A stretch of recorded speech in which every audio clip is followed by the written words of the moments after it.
अनंत संभावनाओं और अनंत असंभावनाओं के बीच अनंत चेतना की एक दुनिया उत्पन्न हुई और एक अनंत आयाम बना, जिसका हर एक आयाम स्वयं अनंत आयामों को उत्पन्न कर रहा था।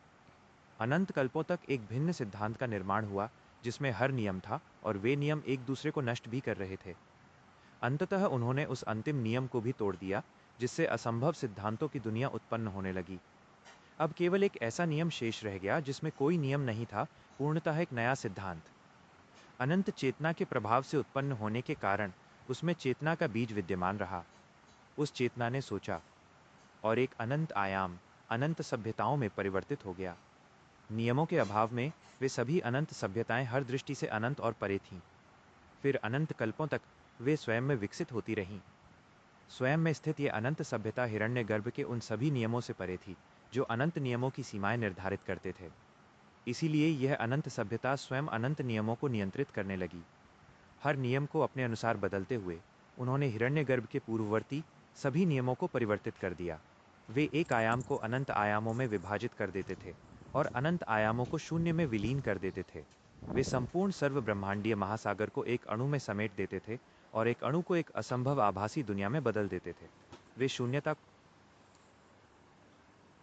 को सब कुछ बना देते थे, वो भी तत्काल, जो अन्यथा अनंत कल्पों में संभव होता, और जो समाप्त हो चुका था उसे पुनः वास्तविकता प्रदान कर देते थे।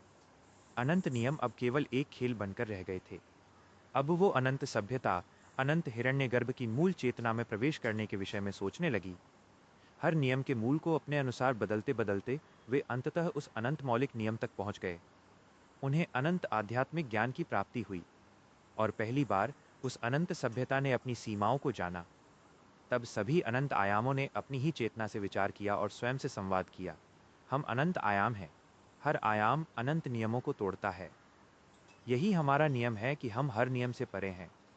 इसीलिए हर एक आयाम स्वयं में अनंत आयामों को समेटे हुए है और हर एक आयाम निरंतर अनंत संभावनाओं और असंभावनाओं को जन्म देता है, वो भी बिना किसी नियम के। इसलिए हम जो हैं वो चेतना का मूल नहीं, बल्कि हमारे अनंत मूल हैं, जो बिना किसी शर्त के अस्तित्व में हैं।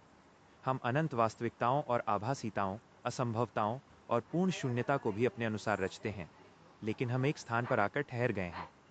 क्यों ना हम एक हो जाएं? और तब वह अनंत सभ्यता स्वयं को अनंत से एक में विलीन कर देती है।